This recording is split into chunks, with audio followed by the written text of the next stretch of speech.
তোমাদের তো বলেইছিলাম মা বাবার anniversary gift on the way আছে। আজ নিয়ে চলে এলাম গিফটটা, সেটারই ওপেনিং হচ্ছে। তবে তোমরাও দেখো যে কি গিফট এনেছি। এটা হলো মানালিতে আমার ফোন থেকে ক্লিক করা মা বাবার গ্রিন ভ্যালির সামনে একটা ছবি। বিষয়টা মায়ের কাছে আনএক্সপেক্টেড ছিল, কারণ মা এই ছবিটা এর আগে দেখেনি। তোমরাও বলো কেমন হয়েছে। কেমন লাগছে? ভালো আছে? মায়ের তো বেশ ভালো লেগেছে, আর মা একে একে বাবা দিদা সকলকে দেখিয়ে ফেলেছে যে কেমন হয়েছে ছবিটা। কিন্তু সর্বশেষে পড়লো চিন্তায়, ছবিটা কোথায় টানানো যায়।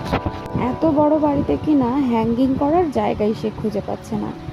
একবার সুইচ বোর্ডের ওপরে, একবার ড্রেসিং টেবিলের ওপরে, একবার ক্যাবিনেটের ওপরে। তোমরা ছবিটার ফাইনাল লুক দেখে নাও, আর হ্যাঙ্গিং করার জায়গাটা খুঁজে পেলে অবশ্যই জানাবো।